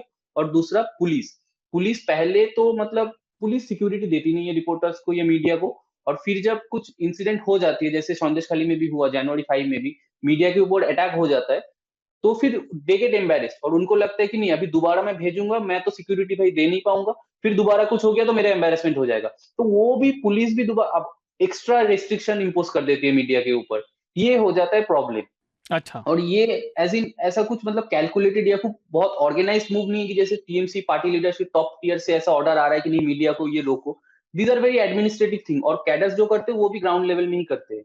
बट ऊपर से ऐसा नहीं, there is no pressure. Of course Mamata Banerjee हमेशा बोलती रहती है कि मतलब शी एक्सप्लिसिटली मेंशंस आनंदो बाजार पत्रिका all the time and telegraph all the time कि एबीपी हमेशा मेरे अगेंस्ट में बोलती है, दे डोंट वांट मी। बट नहीं, ऐसा कोई प्रॉब्लम तो है नहीं, मतलब बोलती है वो, बट स्टिल मीडिया यहाँ पर अब एटलीस्ट स्टूडियो में या Kolkata based media they are free enough to ask question और to go against the government. नहीं, लेकिन पहले भी मैं ऐसी खबरें आई हैं। शार्दुल जोड़ना चाहूंगी कि जी अगर आप स्मिता। देखें एबीपी टेलीग्राफ जिनका इन्होंने नाम लिया, ये वो अखबार भी हैं जो अगर आज की तारीख में बीजेपी सरकार के खिलाफ सबसे ज्यादा स्टिंगिंग हेडलाइंस होती हैं तो वो उन्हीं की होती हैं। तो ये ममता के खिलाफ भी, ममता भी इनसे नाराज है, केंद्र भी नाराज है। लेकिन ये जो बड़ी बात है ना इसमें शार्दुल, ये लोगों को समझना होगा कि हम जिस राजनीतिक हिंसा की एक ट्रेडिशन की बात कर रहे हैं, वो परंपरा बन चुकी है पश्चिम बंगाल में, और वो जमीनी स्तर पर काडर्स में इनहेरेंटली जो है वो एक हैबिट बन उनकी गया है। फितरत वही है, तो मैंने भी चाहे जब वो किसी भी पार्टी में हो। नंदीग्राम, सिंगूर, वहां जब जब हिंसा हुए थे वहां से रिपोर्टिंग की हुई है मैंने जाकर जमीन से, और वहां जाकर उन हालात में रिपोर्ट करने में काफी फिजिकल थ्रेट्स होते हैं रिपोर्टर्स के लिए। जो थ्रेट्स, ये सही कह रहे हैं निलाद्री, कि ऐसा नहीं है कि ऊपर से बैठकर किसी का फोन आता है कि आप वहां जा रहे रिपोर्टर्स पर हमला करें, लेकिन जो लोगों की, जो काडर की अपने आप में एक बिहेवियरियल अप्रोच है वो to a lot of issues, उनकी default heat of the setting वही मोमेंट है। में, जी वो डिफॉल्ट सेटिंग है कि सामने वाले के जो है ऊपर आप किस तरीके से आप उसको घेर सकते हैं, या लिंचिंग की स्थिति भी कभी बन सकती है। मैं अपने साथी एक विकास काफी देर से चुप हैं, लेकिन नीलाद्री ने हमें बताया उन्हें जाना है। तो नीलाद्री जी आप कुछ कह रहे थे, तो और उसके साथ आप अपनी रिकमेंडेशन भी दे दें। अच्छा, थैंक यू नहीं नहीं, जी। हाँ तो ये बताइए नहीं, बताइए। तो ये उसी सिलसिले में, तो मैं पहले स्मिता जी जहाँ पे छोड़े थे वहां पे मैं ऐड करना चाहूंगा। द थिंग इज कि आपको समझना होगा तृणमूल कांग्रेस जो the governing party of waste Bengal, it is not, मैं मतलब क्या बोलूँ, उतना ऑर्गेनाइज्ड पार्टी नहीं है ये। हाँ। जो जैसे पॉलिटिकल पार्टी के बारे में जैसे बीजेपी हो गया, कांग्रेस हो गया, फिर लेफ्ट भी हो गया सीपीआई पहले जो थे, ये बहुत ऑर्गेनाइजेशन में हायरार्किकल स्ट्रक्चर में दे यूज्ड टू ऑपरेट। पर तृणमूल का जो प्रॉब्लम है ना, मतलब Kolkata based leadership, they don't have that much control over the cadres that are there in rural Bengal or in district. अब बात ये है कि ये in a way cadres के साथ भी जितने भी उनके local leadership भी है, इनके साथ एक transactional relationship है कि okay fine you can run your businesses there, उसके बदले में तुम मुझे वोट ला के दो, मैं तुम्हें पार्टी में पोजीशन दे दूं. This is how Trinamool works. मतलब तृणमूल में मैं समझने के लिए, श्रोताओं के लिए भी पूछ रहा हूँ, अगर मैं गलत समझूं तो ठीक कर दीजिएगा. आप ये कह रहे हैं कि लीडरशिप जो है तृणमूल की वो अधिकतर शहरी बेस्ड है, कोलकाता और एक दो बड़े शहर, और बाकी लोग वो पुराना काडर ही है, केवल उनके एक तरह से पॉइंट मैन फिक्स्ड हैं जिलों में और पंचायत में, और उनसे बात होती है और वो उन्हें इंडिपेंडेंटली ऑपरेट करने देते हैं. एग्जैक्टली. आप देख लीजिए जैसे ज्योतिप्रिय मल्लिक अरेस्ट हो गया, ये हमारे नॉर्थ, मैं जहाँ पे हूँ नॉर्थ 24 परगनास में, यहाँ पे ही वाज द मेन मैन. फिर अनुब्रत मंडल हो गया, जैसे बीरभूम में थे. So these are some people that Trinamool have appointed in districts कि तुम संभालो वहां पे. I am not going to I am not going to get involve in anything. तुम अपना जो भी करना है करो, बस बदले में तुम मुझे वोट ला के दो. और इसीलिए प्रॉब्लम हो जाता है कि these people who have been given a free hand to run their activities, to run their businesses, whatever, ये लोग कुछ भी करते हैं. तो जब कोलकाता से या कहीं पे भी मीडिया आ जाते हैं रिपोर्ट करने में, इनके एक्टिविटीज दिखाने में, तो तब they get disturb, they get irritated कि अब नहीं, मीडिया को मैं नहीं दिखा सकता, मीडिया को रोको यहाँ पे एक्टिविटीज. तो सेम हो रहा है संदेशखाली में भी. शाहजहां अभी भी अरेस्टेड नहीं है, but it would be wrong to think that Shahjahan is not active. मतलब बार बार यही जितने भी रिपोर्टर्स आ रहे, Shahjahan is there, he is pulling the strings there. मतलब ये तो of course these are wild allegations, but to be honest I see this all the time. मैं बार बार वही, जब तो शायद मैं कहीं पे एज अ जर्नलिस्ट भी बोल रहा हूँ, as a citizen of waste Bengal भी बोल रहा हूँ. मैं जहाँ पे हूँ मेरे एरिया में भी एक ऐसे, और दीस पीपल आर कॉल्ड दादा इन लोकल लिंगो. तो मेरे एरिया में भी जैसे स्मिता जी ने कहा कि क्लब होते, क्लब कल्चर बहुत है. तो these are the thing, club का जो लीडर होता है, जो दादा होता है, वही एरिया का स्ट्रॉन्गमैन होता है. तो दीस पीपल आर देयर. मुझे भी पता है, आज अगर मेरे घर में कुछ हो गया, मेरे पिताजी भी पुलिस स्टेशन नहीं जाएंगे, लोकल क्लब में ही जाएंगे कि दादा देखो, देखिए क्या हो गया. So this is the culture of Trinamool Congress, and I mean this is the culture that Trinamool Congress has built. और Trinamool Congress इसमें कुछ नहीं कर सकते.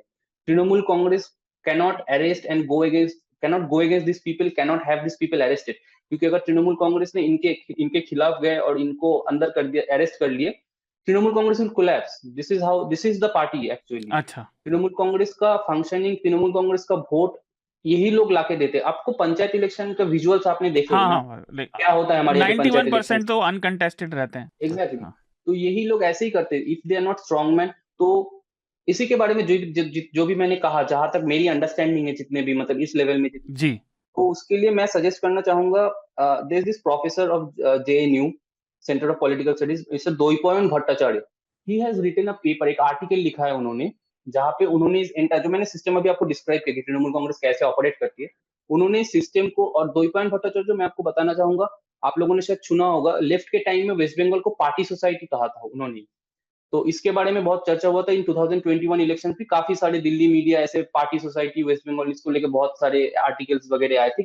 पार्टी सोसाइटी क्या है, यही है कि मतलब जो लोकल क्लब्स है, क्लब्स में जितने भी लोकल दादा या कोई भी है स्ट्रॉन्ग मैन है, दूसरे इलाके में जैसे उत्तर प्रदेश हो गया, ये बिहार, नॉर्थ इंडिया में हो गया, ये सारे जो स्ट्रॉन्गमैन एरिया बेस्ड स्ट्रॉन्गमैन होते, ये अपने कास्ट या रिलीजियस बेस्ड आइडेंटिटी के ऊपर आते. तो ये आर्टिकल कहाँ पर पढ़ सकते हैं वो लोग? जी मैं बता रहा हूँ, ये EPW में अवेलेबल है. तो ये सेम द्वैपायन भट्ट तो वही है. यहाँ पे हमारे यहाँ पे कोई कास्ट या रिलीजियस बेस्ड आइडेंटिटी के ऊपर कोई, उसके ऊपर खड़े होकर कोई स्ट्रॉन्गमैन नहीं बन सकता. आपका पार्टी आइडेंटिटी मोस्ट इंपॉर्टेंट है. तो that's why West Bengal is called a party society. यहाँ पे पार्टी ही सब कुछ है. और जो तृणमूल, जी यहाँ पे पार्टी सब कुछ है. आप चाहे कोई भी धर्म के हो, कोई भी जात के हो, कुछ वी सी मतलब घर में भाई भाई में लड़ाई हो जाता है, मारामारी हो जाता है, मार देते हैं एक दूसरे को कि तुम बस अलग पार्टी को, मैं अलग पार्टी को. इस लेवल में है यहाँ पे. The same thing is happening, अभी भी हो रहा है, तृणमूल में भी अभी है. तो द्वैपायन भट्टाचार्य, प्रोफेसर द्वैपायन भट्टाचार्य ने नया आर्टिकल लिखा है, जहाँ पे उन्होंने वेस्ट बंगाल को, ममता बनर्जी के पॉलिटिक्स को franchisee politics, as a franchisee politics describe किया. कि क्या है फ्रेंचाइजी, कि she gives free hand to this local entrepreneurs. वो ममता बनर्जी का ब्रांड एक्वायर करते हैं और ममता बनर्जी के नाम पे वो अपने लोकल जितने भी बिजनेसेस है, जो एक्टिविटीज है, वो रन करते हैं. ये आर्टिकल भी EPW पर है जी. ये आर्टिकल भी EPW में ही है. ये लास्ट ईयर ही पब्लिश हुआ था. तो मैं, आप जितने भी लिसनर्स है, मैं सबको रिक्वेस्ट करूंगा कि प्लीज इसे पढ़े. आप लोग को अभी जो वेस्ट बंगाल का ग्राउंड रियलिटी है, इससे बढ़िया तो शायद ही कोई बता पाते, जो प्रोफेसर भट्टाचार्य ने बताया. जो वो लिंक आपको हमारे यहाँ रिकमेंडेशन शो के नोट्स में रहती है, तो मिल जाएंगे. तो ये 2 रिकमेंडेशन है आपकी तरफ से. जी जी. Thank you Niladri.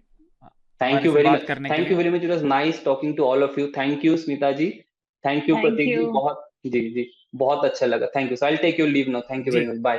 Thank you, bye bye.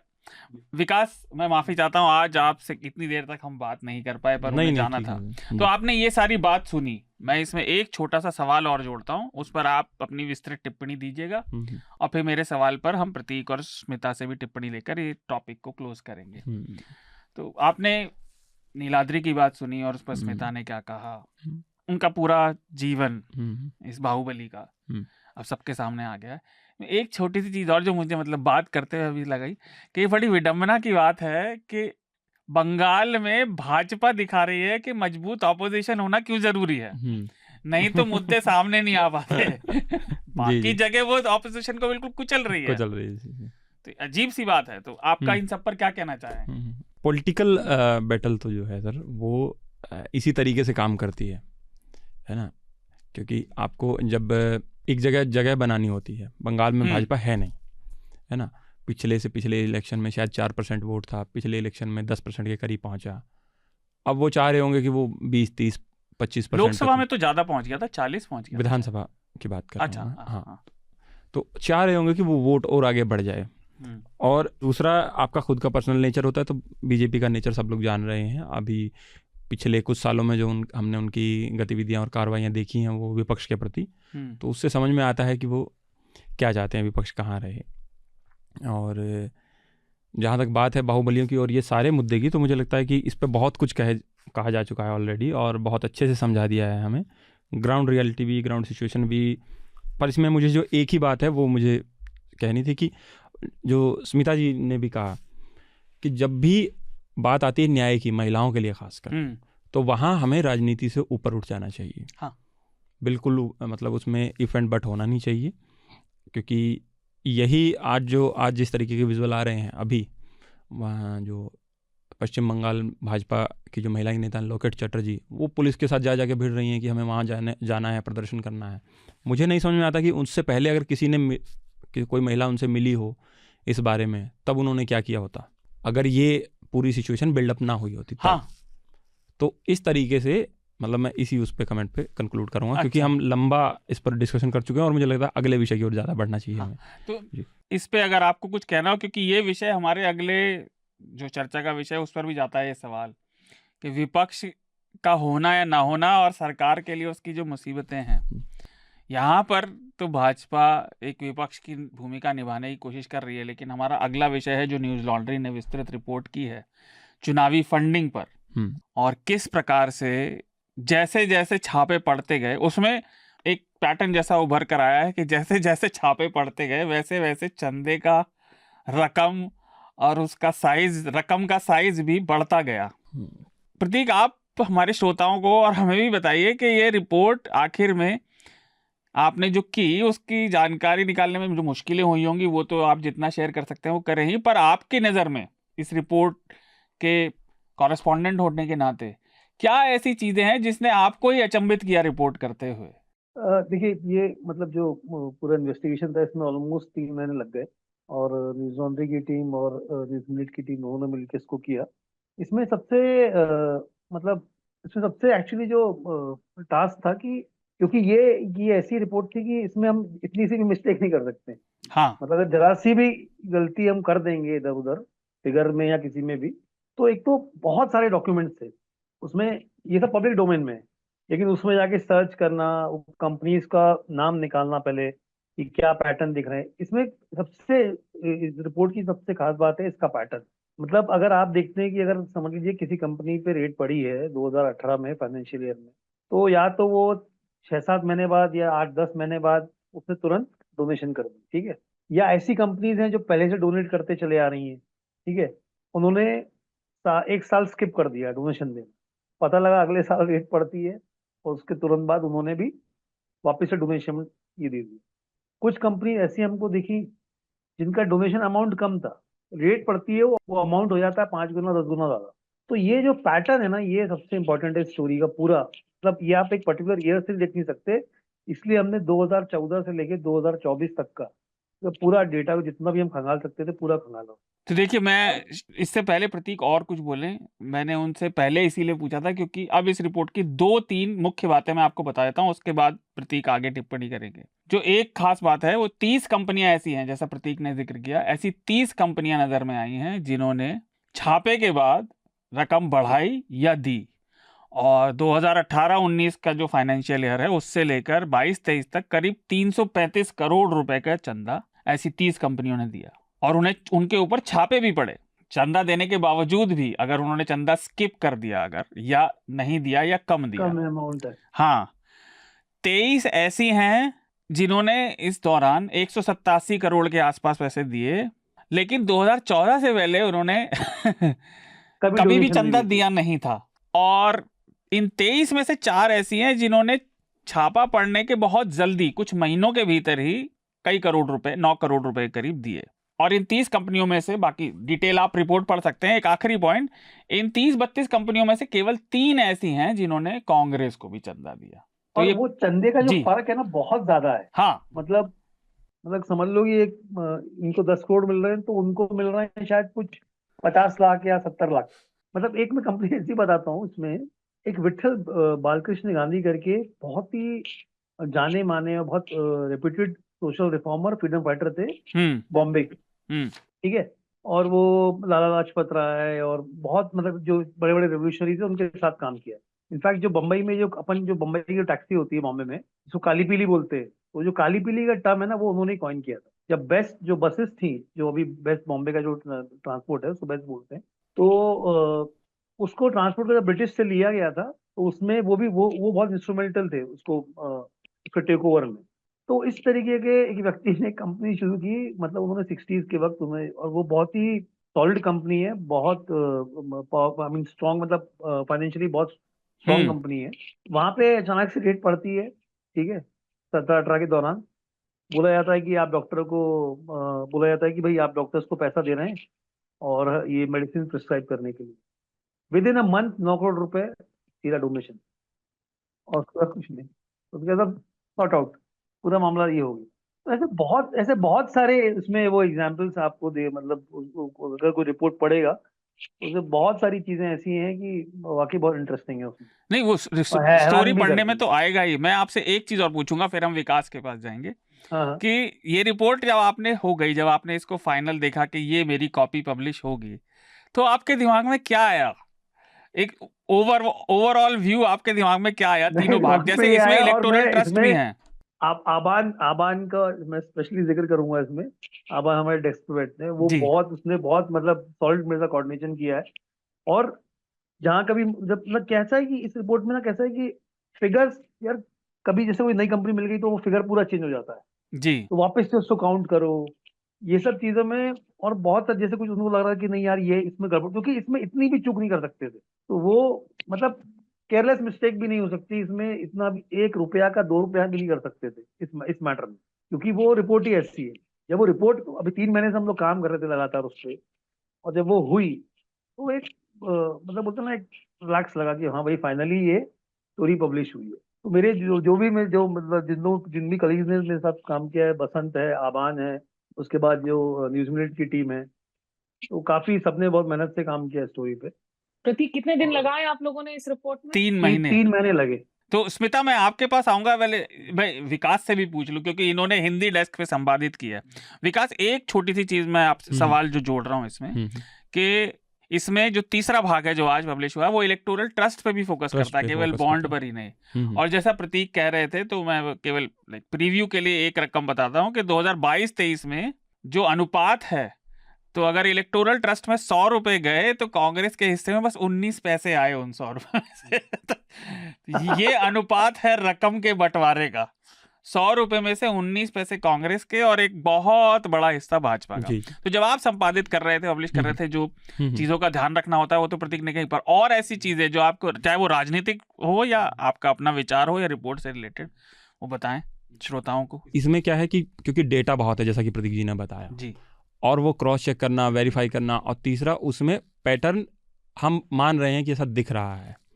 आप उसको एस्टेब्लिश करेंगे ना करेंगे वो हमने मतलब डायरेक्ट नहीं कहा है, रिपोर्ट के लिहाज से। आपने एक दिखाया है कि एक चीज़ हुई, फिर छापा पड़ा, फिर आपने चंदा देना शुरू किया, तो आप मान सकते हैं कि इसके बीच कुछ संबंध होगा। और वो बार बार हो रहा है, और वो बार बार हो रहा है, रिपीट हो रहा है, बिल्कुल बार बार लगातार। और इसमें मुझे एक चीज़ और ध्यान आ रही है, अभी जो हाल में सुप्रीम कोर्ट का फैसला आया इलेक्टोरल बॉन्ड पे जी, तो कोर्ट ने कहा कि क्विड प्रो को अरेंजमेंट जो होती है ना जी, तो कोर्ट तो मुझे बड़ा इंटरेस्टिंग लगा कि कोर्ट में बहस हो रही है कि सर चंदा देने वाला चाहता है कि उसकी पहचान गुप्त रहे और सरकार, क्योंकि कोई और सरकार बदले की भावना से काम ना करे।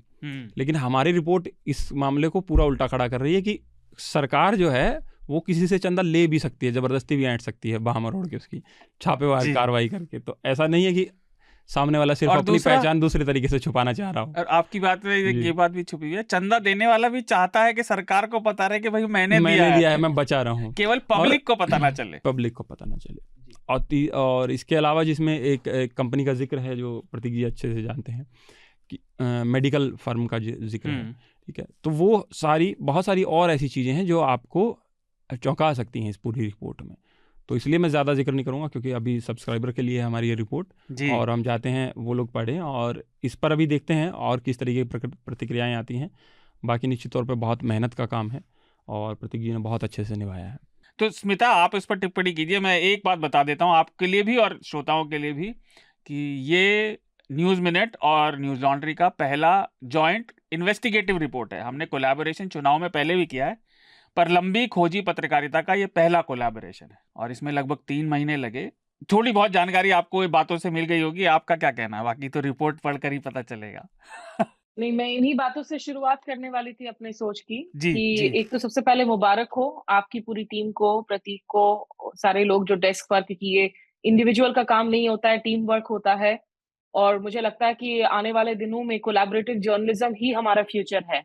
जिस तरीके के हालात बने हुए हैं, अगर सच्चाई को सामने लाना है तो जो लोग इंडिपेंडेंटली ऑपरेट कर रहे हैं, क्योंकि सबकी रिसोर्सेज बेहद सीमित है, हर कोई सब्सक्रिप्शंस पर निर्भर है और इसलिए जरूरी है कि ज्यादा से ज्यादा लोग इस तरह के आजाद संगठनों के साथ सब्सक्राइब करें। News minute, news laundry, reporters collective लगातार जिस तरह के रिपोर्ट्स कर रही है, जिसकी वजह से सुप्रीम कोर्ट में हमने उन रिपोर्ट्स को साइट होते हुए देखा। ये एक बहुत जरूरी मुझे लगता है पड़ाव है आज भारत में जर्नलिज्म में जो मोड़ आ रहे हैं उसके तहत। हैविंग सेड दैट, मुझे जो बहुत सारी दिलचस्प बातें सामने उभर कर आई हैं, काफी सारी ऐसी बातें थी जो which was believe to be, लेकिन उसको जब आप डेटा में डाल देते हैं ना, वो परसेप्शन से बढ़कर एविडेंस बन जाता है, उसको एक आकार मिल जाता है पक्का। बिल्कुल। अभी कुछ देर पहले ही न्यूज मिनट का भी रिपोर्ट धानिया राजेंद्रन ने आगे बढ़ाया, जो थर्ड है उनकी सीरीज में चुनावी चंदे से जुड़ी हुई, जिसमें मैं कुछ हाइलाइट्स देख रही हूँ कि कैसे 2022 और 23 के बीच में जो इलेक्टोरल ट्रस्ट हैं उसमें बीजेपी को हर 100 रुपए जो मिले हैं उसके कंपैरिजन में कांग्रेस को 19 पैसे मिले हैं। और कोई पारदर्शिता नहीं है कि ये कैसे ये ट्रस्ट ऑपरेट हो रहे हैं। 10 सालों में कांग्रेस को 221 करोड़ मिले 2013 से 2023 के बीच में, और जबकि 257 करोड़ अकेले बीजेपी को मिले 2022 और 2023 के बीच में। जी। तो इन आंकड़ों को समझना बहुत जरूरी है और ये भूलना जरूरी नहीं है, बिल्कुल भी हमें नहीं भूलना चाहिए कि केंद्र सरकार ने सुप्रीम कोर्ट में कहा था कि लोगों को कोई हक नहीं है जानने का कि चुनावी चंदा कहां से आ रहा है। जबकि इसी मामले में स्ट्राइक डाउन करते हुए सीजेआई जस्टिस चंद्रचूड़ ने कहा कि लोगों के लिए ये एक किसी भी लोकतंत्र के लिए जरूरी है कि लोग जाने कि जिन राजनीतिक दलों के लिए और जिन लोगों के लिए वो वोट डाल रहे हैं आखिर उनको फंड्स कहां से आ रहे हैं। और उस पर जब आप ये डाल देते हैं, प्रेशर्स की बात करते हैं कि इनको इस मकसद के साथ आपने पारदर्शी बनाया ताकि ज्यादा से ज्यादा एजेंसियों का इस्तेमाल हो सके, इस तरह की कंपनियों का जिनका जिक्र आप लोग अपने रिपोर्ट में कर रहे हैं, ताकि जो पैसे आ रहे हैं वो एक दिशा को ही जाए। मैं आपको बताऊं, जब पीएम रिलीफ केस फंड की भी शुरुआत हुई उसको लेकर भी बड़ी डिबेट्स हुई हैं, मामले हुए हैं जी। ऐसी कई कॉर्पोरेट कंपनियां थी जो इतनी परेशान थी क्योंकि रातों रात वो लोग कोविड के वक्त में जो एनजीओस को पैसे दे रहे थे, एनजीओस में बहुत खामियां होती हैं, बहुत ब्लैक होल्स होते हैं, लेकिन एक सोशल ऑडिट होती है, वेबसाइट पर उनको पारदर्शी कम से कम इमेजेस मिलते हैं कि पैसे का हो क्या रहा है। लेकिन PM relief fund became a black hole जहां से वो उनको पैसा भी देना जरूरी था और इसकी भी कोई जवाबदेही या पारदर्शिता नहीं थी कि उस पैसे का इस्तेमाल कैसे हो रहा है। तो इसीलिए लोगों को इस मानसिकता से उभरना होगा कि भाई करप्शन तो लेजिटिमाइज्ड है, हर कोई करप्शन कर रहा है। प्लीज, अगर आप अपने हक के सवाल नहीं पूछेंगे तो कोई नहीं पूछ पाएगा आपके लिए, और लोकतंत्र की जो जड़ें हैं वो बिल्कुल ही कमजोर हो जाएंगी। तो इसीलिए मैं एक बार फिर से बधाई देना चाहूंगी आप सभी को इस रिपोर्ट के लिए, और दर्शकों को कहूंगी कि प्लीज सब्सक्राइबर्स ही नहीं, क्योंकि कुछ शुरू के कुछ पोर्शन जो सब्सक्राइबर्स नहीं है वो भी देख पाते हैं। जरूरी होता है कि आप इन रिपोर्ट्स को पढ़ें और इनको समझे। बहुत मेहनत है इन रिपोर्ट्स के पीछे, आसान नहीं है। छोटे छोटे न्यूज रूम्स का ये ट्रेडिशनल मेन स्ट्रीम मीडिया नहीं है। मैं मेन स्ट्रीम मीडिया के साथ इतने लंबे वक्त तक जुड़ी रही हूँ। बड़े बड़े न्यूज रूम्स में जहाँ इतने पैसे होते हैं कि भाई मोदी जी अगर जापान जा रहे हैं तो आप 4 रिपोर्टर विद 4 कैमरामैन आप फ्लाइट की टिकट देकर आप उनको भेज देते हो। वो जाकर 4 शहरों में रिपोर्टाज कर रहे होते हैं, उसके लिए बहुत पैसे होते हैं। अगर आपको कोई हाईवे की लेन कहीं मोदी जी इनॉग्रेट कर रहे हैं तो उसमें भी आप 5 रिपोर्टर्स की टीम भेज देंगे। आप अकेले एक उत्तर प्रदेश चुनाव कवर करने के लिए आप 6 रिपोर्टर्स की टीम भेज देंगे। उसमें इतना खर्च के लिए पैसा निकल आता है चैनल्स के पास में, लेकिन इन्वेस्टिगेशंस नहीं करते हैं। और एक इन्वेस्टिगेशन के पीछे जिस तरह का खर्च होता है, जिस तरह का वक्त लगता है, वो छोटे संगठनों के लिए बहुत जरूरी है कि अगर इस आजादी को बरकरार रखे तो लोगों का समर्थन इसमें हासिल हो। मैं एक छोटी सी बात, एक चीज जैसे श्वेता मैम बता रही थी ये हाँ इलेक्टोरल ट्रस्ट की, मतलब ये थर्ड रिपोर्ट के बारे में। हाँ तो ये प्रूडेंट इलेक्टोरल ट्रस्ट है, ठीक है। मतलब सिर्फ 2022-23 की बात नहीं है ये।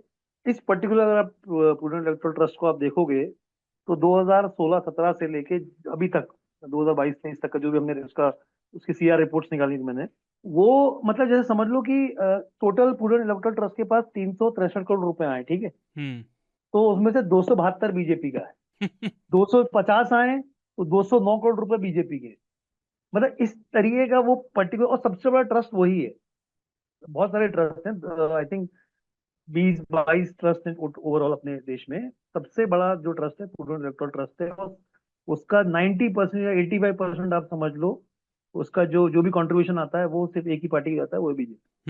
अच्छा, मैं प्रूडेंट पे ही आपसे सवाल पूछने वाला था। एक छोटा सा आंकड़ा, वो जो जिसका जिक्र अभी स्मिता ने किया था, जो कांग्रेस वाली रकम उन्होंने बताई, कांग्रेस और भाजपा वाली, उसका पर्याय ये है कि 10 साल में कांग्रेस को जितनी रकम मिली उससे ज्यादा एक साल में ही भाजपा को केवल 22-23 में मिल गई। उसी अवधि में भाजपा को जो टोटल अमाउंट मिला वो था 1893 करोड़ रुपए। तो बहुत बहुत ये छोटा मोटा अंतर नहीं है। 200 और 1800 रुपए में बहुत अंतर होता है, चाहे उसके आगे करोड़ लगा हो या ना लगा हो।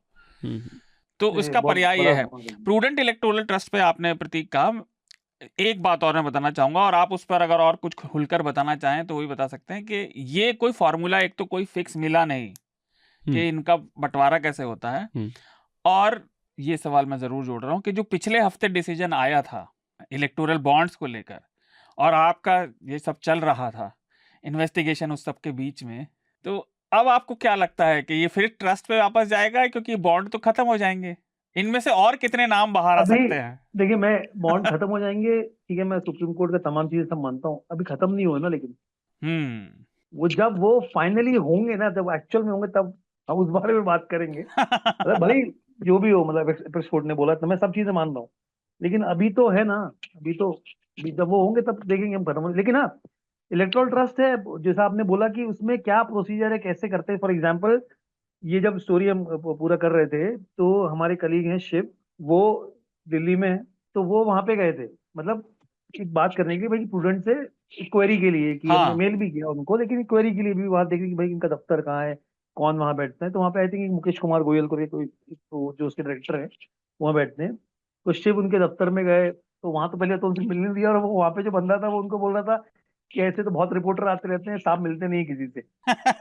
और वो चार्टर्ड अकाउंटेंट का दफ्तर है, बाहर जो प्लेट लगी है, और तो वो ट्रस्ट, मतलब हाँ, तो ये तो अभी वो मतलब, लेकिन वो ये है कि क्या पैटर्न है, किस पैटर्न के हिसाब से आप दे रहे हो, या वो कंपनीज ने पहले, क्योंकि ये इसकी इसी के उस पे या पब्लिक रिकॉर्ड्स में वो नहीं है, ये वो कंपनी ने डायरेक्शन दिए कि भाई इतना आपको देना है। अच्छा, तो वो बहुत सारी चीजें हैं उसके अंदर। तो खैर आप ये रिपोर्ट पढ़िए, आपको पता चलेगा कि हमने तो जो मेहनत की, हमने क्या, मतलब खासतौर से संवाददाताओं ने और संपादकों ने जो मेहनत की वो कहाँ आ सकती है। और ईमानदार पत्रकारिता को अगर आप बल देते हैं, अगर आप समर्थन करते हैं, पूरा मैं बोल रहा हूँ कि पूरी न्यूज लॉन्ड्री की टीम और न्यूज़मेट की टीम ने, आई मीन, इसमें पूरी मेहनत करी। हाँ, नहीं, मैं वही कह रहा हूँ कि अगर आप सब्सक्राइब करते हैं, आप ईमानदार पत्रकारिता को बल देते हैं, तो बहुत सी ऐसी जानकारी सामने आती है जो आपके अपने और इन जनरल जनता के सरोकार से जुड़ी है। आपको पता चलना चाहिए कि ये पार्टियां जो हमारे बारे में कानून बना रही हैं, हमारी डेली लाइफ को रेगुलेट कर रही हैं अलग अलग कानूनों के जरिए, वो चल कैसे रही हैं, ये जानना हमारा हक है। मुझे एक बात याद आई स्मिता, जब आप कह रही थी, और ये पिछले हफ्ते भी था जब हम जगदीश चोकर जी से बात कर रहे थे इलेक्टोरल बॉन्ड के बारे में, ये सरकार इन कंपनियों के चंदे के बारे में एनोनिमिटी चाह रही थी, लेकिन ये वही सरकार है जो प्राइवेसी वाले बिल पे कह रही थी कि जनता को प्राइवेसी का कोई अधिकार ही नहीं है। ये कोर्ट में स्टेटमेंट है सॉलिसिटर जनरल का। तो ये अपनी हिपोक्रेसी से भरी हुई है। पर अब हम चर्चा के इसको विराम देते हैं, काफी सारी बात हो गई, रिकमेंडेशंस की प्रक्रिया शुरू करते हैं। तो सबसे पहले स्मिता, आपका रिकमेंडेशन? मैं 2 लेख आज रेकमेंड करूंगी। एक फॉरेन अफेयर्स मैगजीन में रामचंद्र गुहो जो हिस्टोरियन हैं, उनकी लेख है इंडिया फीट ऑफ क्ले, जिसमें उन्होंने तर्क दी है कि जो नरेंद्र मोदी की सुप्रीमेसी है, भारत को अगर सुपर पावर नेशन बनना है, तो अगर आप cult personality figure, authoritarian figure की राइज के साथ में किस तरह की चुनौतियां हो सकती हैं। ये हालांकि बिहाइंड अ पे वॉल है, तो जिनकी सब्सक्रिप्शन होगी शायद वो लोग पढ़ पाएंगे। और दूसरा, अभी मैं कुछ देर पहले आर्टिकल 14 में पढ़ रही थी, कुणाल पुरोहित जो भी बहुत अच्छे रिपोर्टर हैं, उन्होंने एक इंटरव्यू किया है कमोडियर बात्रा के साथ में, जो नौसेना के पूर्व कमोडियर रह चुके हैं और जो बहुत जरूरी स्तंभ रहे इस पूरे इलेक्टोरल बॉन्ड्स के कोर्ट की कार्रवाई के पीछे। उन्होंने कई सारे सूचना के अधिकार के तहत पिटीशंस फाइल किए पिछले कुछ सालों में, तो उनके भी जो दस्तावेज हैं वो जरूरी हिस्सा बने इस पूरे मामले का। तो उस इंटरव्यू को जरूर पढ़ें कि किस तरीके से कमोडिया बात्रा को जो प्रॉब्लमैटिक बात लगी कि किस तरीके से अरुण जेटली जो पूर्व और लेट फाइनेंस मिनिस्टर थे, और एक इलेक्टोरल बॉन्ड्स लाने के लिए आपने 3 कानूनों में उस वक्त जो है संशोधन करने की बात कही, जो अपने आप में जिसमें आपकी income tax act, representation of people act 1951 and companies act 2013, इन सब को बदला गया ताकि आप इलेक्टोरल बॉन्ड सिस्टम को जो है आप अकोमोडेट कर सके। तो एक बहुत जरूरी इंटरव्यू है इस पूरी मामले की पृष्ठभूमि को समझने के लिए। ये 2 मेरे रिकमेंडेशन होंगे। प्रतीक, आपका रिकमेंडेशन? यार मैंने कुछ अभी ऐसा पढ़ा नहीं, लेकिन मैंने कोई फिल्म, कोई गाना? कल से मैंने एक वो सीरियल देखना शुरू किया, house of ninjas, Japanese serial है, अच्छा इंटरेस्टिंग लग रहा है, तो मैं रिकमेंड करना चाहूंगा। अच्छा। प्रतीक, अगर आप थोड़ा अनवाइंड होना चाहते हैं, और मुझे पता है शार्दुल कोरियन ड्रामास पसंद करते हैं, आप मेमोरीज ऑफ अलहम्रा जरूर देखें नेटफ्लिक्स पर, जो बेसिकली डील करता है एक वर्चुअल ऑगमेंटेड रियलिटी के गेम का जब स्पिलओवर होता है असली जिंदगी में, तो उसका क्या असर हो सकता है। वो वर्चुअल और रियल रियलिटी के बीच में एक बहुत अच्छा जो है थ्रिलर है वो, and it's a fantastic series. क्या नाम बताया आपने? Memories of Alhambra. Alhambra, okay, ठीक है। विकास, आपका रिकमेंडेशन? जी, रिकमेंडेशन है। उससे पहले एक अपडेट जो है हमारी इस रिपोर्ट पर मैं वो दे दूं। हाँ, तो कांग्रेस ने अभी पीसी की उस पे 12 बजे, और प्रेस कॉन्फ्रेंस, प्रेस वार्ता हिंदी में और नहीं, कई बार श्रोताओं को नहीं पता होगा पीसी क्या है। बिल्कुल। तो प्रेस वार्ता की, और प्रेस वार्ता में उन्होंने कहा है कि हाल ही में जो कि भाजपा एक सफेद श्वेत पत्र व्हाइट पेपर लेके आई थी, तो उन्होंने मांग की है कि वो अब अपनी पॉलिटिकल फंडिंग पे भी एक वाइट पेपर लेके आए कि कैसे उन्होंने सारा कुछ किया है।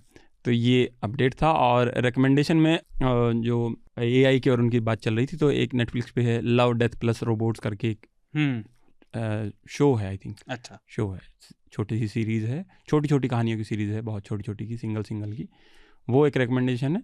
प्लस दूसरी रिकमेंडेशन है कि आप जो है हमारी इन दोनों रिपोर्ट्स को पढ़ें, हिंदी में भी उपलब्ध है, और सब्सक्राइब करें, ताकि ऐसी ही रिपोर्ट, ऐसी इन्वेस्टिगेशन, लंबी रिपोर्ट, अच्छी रिपोर्ट जो लोकतंत्र को मजबूत करें और पारदर्शिता में भी सहयोग करें, तो वो एक रिकमेंडेशन वो। धन्यवाद। देखिए, पारदर्शिता सबके फायदे की होती है। बिल्कुल। तो आपने रिकमेंड कर दी रिपोर्ट्स, तो मैं अपने रिकमेंडेशन देता हूँ। मुझे लगता है एक रिकमेंडेशन पे मैं स्मिता की छोटी सी टिप्पणी चाहूंगा, क्योंकि वो बड़ी चिंताजनक थी। तो मेरी पहली रिकमेंडेशन है बसंत की जो रिपोर्टिंग आ रही है, चुनावी फंडिंग वाले इसी रिपोर्ट को तो विकास ने कर दिया। किसान बॉर्डर से जो बसंत हमारे संवाददाता लगातार रिपोर्ट कर रहे हैं, उसे फॉलो करें, क्योंकि सरकार यही चाहती है कि आपकी नज़र चीज़ों पर ना रहे जिससे वो जो मर्जी आए कर सके। नज़र बनाए रखना ज़रूरी है, भले ही वो सरसरी हो, आपका उससे रोज सरोकार ना हो, लेकिन तब भी देखते रहना ज़रूरी है, 5 मिनट देकर। दूसरा जो मैं स्मिता के लिए कह रहा था, मेरी अभी बात हुई थी मैं अंतर्राष्ट्रीय कई ऑटिज्म ग्रुप्स में हूँ, तो वहाँ पर एक मुद्दा उठा कि यूक्रेन और फिलिस्तीन की बातों में उससे बड़ी कई मामलों में संख्या में आपदा जो दक्षिणी सूडान की है वो काफ़ी हद तक बड़े लेवल पे नज़रअंदाज हुई है। तो मेरा रिकमेंडेशन है गार्जियन का आर्टिकल, ये मैंने कल हफ्ता में भी दिया था, inside the Darfur camp where a child dies every 2 hours, और ये फ्रेड हार्टर की अदीस अबाबा से रिपोर्ट है। स्मिता, आप अंतर्राष्ट्रीय मामलों पर रिपोर्ट करती है, अगर आप कोई बहुत छोटी सी टिप्पणी करना चाहें। पर ये बात मुझे सही लगी, और वो जो कर रहे थे वो अफ्रीकन मूल के लोग थे जो डेनमार्क या इस सब में रहते हैं, पर उनकी बड़ी ये शिकायत थी कि लोग यूक्रेन और फिलिस्तीन की तो खूब बात कर रहे हैं, लेकिन ये लड़ाई फिलिस्तीन से तो बहुत पहले से चल रही है, गाजा वाली से, और यहाँ मरने वाले बच्चे बहुत ज़्यादा हैं। 11 मिलियन से ऊपर लोग, लगभग 12 मिलियन डिस्प्लेस हो चुके हैं, लेकिन इसकी खबर इतनी नहीं बढ़ती। कहाँ तक सच्चाई है इस बात में? ये बहुत कड़वी सच्चाई है। आप हमारे इंडियन चैनल्स में देख लें, और इसके लिए मैं भी गुनहगार हूँ। मैं भी विदेश नीति पर शोज करती हूँ, लेकिन सूडान पर मैंने हार्डली कोई शो किया है, क्योंकि हमारी पब्लिक इमेजिनेशन में अफ्रीका तो बहुत दूर है, और अफ्रीकी लोगों की जो है ना, हम वैल्यू नहीं करते हैं। आप अगर यूक्रेन के लोग मारे जाते हैं तो वो व्हाइट पीपल है जो मर रहे हैं एक युद्ध में, उसकी एक अलग कवरेज हो जाती है वेस्टर्न मीडिया में। इजराइल पर जब हमला होता है तो इजराइल इज अ वेस्टर्न अलाइ, इजरायली लॉबी बड़ी स्ट्रांग है। तो निश्चित रूप से जैसे इंडियन न्यूज रूम्स में भी ये मानसिकता देखने को मिलती है कि असम में अगर कोई गरीबों का एक नाव का कैप्साइज होने की खबर आए जिसमें 25 लोग 26 लोग मारे गए हैं, तो एडिटर कहेगा अरे टिकर पे डाल दो। लेकिन दिल्ली शहर में अगर 2 लोगों की मौत हो जाती है आतंकी हमले में या किसी शॉकिंग हमले में, तो उसको जो है आप दिन भर आप खबर बनाकर खींचते हो। तो ये हमारी न्यूज की एनॉमली है, ये हमारी न्यूज की बहुत बड़ी प्रॉब्लम है, और जिसको हमें निश्चित रूप से एड्रेस करना चाहिए। क्योंकि देखिए, मैं आपको सच बात बताऊं, उनकी शिकायत इसी पे थी कि ये नज़रअंदाज हमें इसीलिए किया जाता है क्योंकि हमारा त्वचा का रंग काला है। रेसिस्ट एंगल भी है इसमें, गरीबी की भी बात हो जाती है, और आपकी जिंदगी पर उसका कितना असर पड़ रहा है। सूडान के लोग मारे जा रहे हैं तो इसका असर अमेरिका के लोगों पर नहीं पड़ रहा है, इजराइल और गाजा के हमले का असर पड़ रहा है, तो इसीलिए वो लोग भी केयर नहीं करते हैं, और न्यूज का कवरेज का जो है वो भी फिर स्क्रूड अप एटीट्यूड हो जाता है, जो कतई सही नहीं है, गलत है। मैं सही बात बताऊं, मेरे पास कोई जवाब नहीं था देने के लिए उस समय, पर नहीं, ये बहुत हृदय विदारक रिपोर्ट्स हैं सूडान से। आप इसे पढ़िए कि कैंप में लगातार शरणार्थी आ रहे हैं और हर घंटे लगभग मौतें हो रही हैं। तीसरा, इतनी हैवी सब बातें हो गई, ये भी मैंने कल हफ्ता में दिया था कि मेरी मेंटल हेल्थ ठीक चल रही है। इसका एक परिचायक अब ये है कि मुझे फिर से रोमांटिक चीज़ें पसंद आने लगी हैं। तो एक बहुत पुरानी पिक्चर लेकिन मेरी फेवरेट रोमांटिक मूवीज़ में से एक है ये, all time, lost in translation, 2003 में आई थी, बिल मरी और स्कारलेट योहानसन की। सोफिया कोपोला ने इसे लिखा था और डायरेक्ट किया था। तो देखिए, मई दिसंबर रोमांस जो थोड़ा कॉम्प्लेक्स है, एकदम फार्मूलाइक नहीं है। ये 3 मेरे रिकमेंडेशन हैं। आज की चर्चा को यहीं समाप्त करते हैं। नीलाद्री चले गए हैं। वैलेंटाइंस डे रोमांस मुबारक आपको शायद। अरे, इस पे मैंने पिछले हफ्ते टिप्पणी की थी, वो अभिनंदन को अच्छी लगी थी। मैं फिर कर देता हूँ कि अगर एक दिन या एक हफ्ते का प्यार किया तो दोस्त अभी तुमने किया नहीं है। अभी किया ही कहाँ है फिर। खैर, तो इस हफ्ते की चर्चा को हम विराम देते हैं। स्मिता, प्रतीक, नीलाद्री, विकास, आप सभी का धन्यवाद। Bye bye. Thank you. धन्यवाद। Thank you for your subscription. You're changing the world by changing the way news is funded. For the smoothest News Laundry experience, download the News Laundry app. It is the best way to listen to our paywall podcasts. And you'll also get access to all free News Laundry shows. Keep us ad-free and subscriber funded. Help us grow. Tell people who listen to you to pay to keep news free. Subscribe to News Laundry. Keep journalism independent.